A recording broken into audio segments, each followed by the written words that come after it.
साहब, क्या आप मानेंगे कि लॉस एंजलिस जैसे बड़े शहर में आजकल जो हो रहा है वो किसी फिल्मी सीन से कम नहीं लग रहा।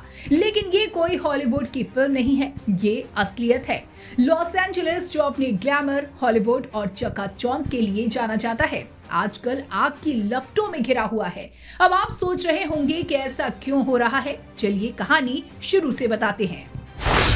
कैसे लगी ये आग? तो हुआ यूं कि जनवरी की शुरुआत में लॉस एंजलिस के पास एक इलाके में, जिसे प्रशांत पैलिसेड्स कहते हैं, अचानक आग लग गई। अब आग लगने के पीछे की असली वजह तो पूरी तरह से साफ नहीं है, लेकिन कुछ एक्सपर्ट का कहना है कि ये आग बिजली के तारों में खराबी से लगी हो सकती है। यानी बिजली ग्रिड में कुछ गड़बड़ी हुई, चिंगारी निकली और देखते ही देखते पूरा जंगल जलने लगा। यहाँ के लोग पहले ही सूखे मौसम और तेज हवाओं से परेशान थे। अब आग ने हालात और बिगाड़ दिए। लॉस एंजलिस, एक शानदार शहर, अब मुसीबत में। लॉस एंजलिस जो हॉलीवुड का गढ़ है, जहाँ के समुद्र तट और शानदार मौसम की पूरी दुनिया दीवानी है, लेकिन अब ये वही शहर है जहाँ हर तरफ धुआं और राख का साया है। शहर का करीब 38,000 एकड़ इलाका जलकर राख हो चुका है। आप सोचिए, ये मैनहट्टन से भी बड़ा इलाका है। कितना नुकसान हुआ है?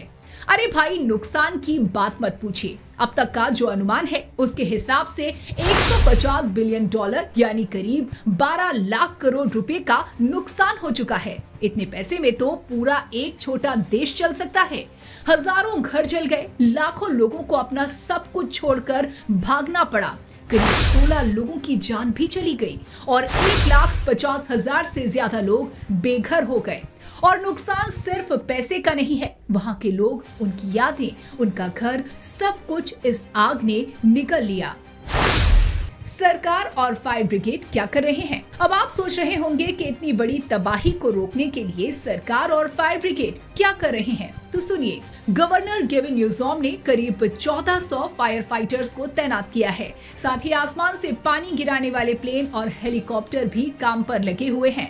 राष्ट्रपति जो बाइडेन ने इस आग को राष्ट्रीय आपदा घोषित कर दिया है और कहा है कि सरकार जितना हो सके मदद करेगी। लेकिन भैया, सच ये है कि इतनी तेज हवाएं चल रही हैं कि फायर फाइटर्स के लिए भी हालात संभालना मुश्किल हो गया है।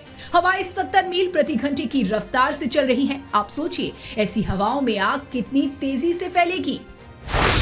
आग क्यों नहीं रुक रही? देखिए, एक तो सूखा मौसम, दूसरा तेज हवाएं और तीसरा कैलिफोर्निया का भूगोल।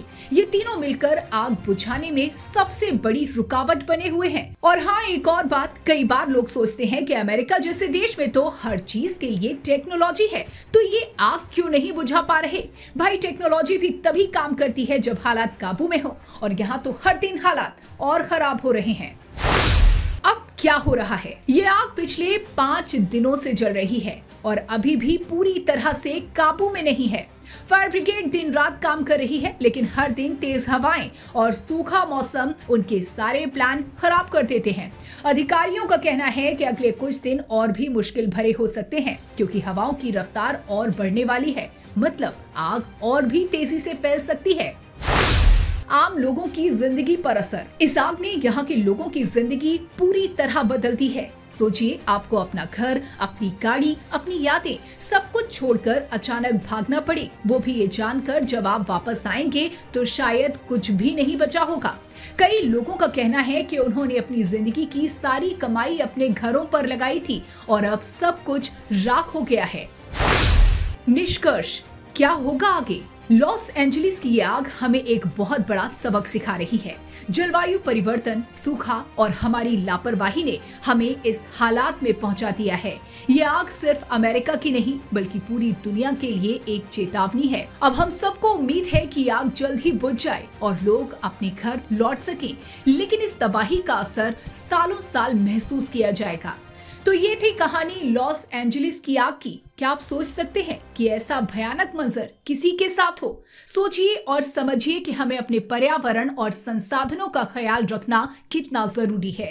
और आप हमसे जुड़े रहने के लिए सब्सक्राइब करें YouTube पर, फॉलो करें Twitter पर और लाइक करें Facebook पर। और ज्यादा जानकारी के लिए आपको टाइप करना होगा सिर्फ न्यूज नशा।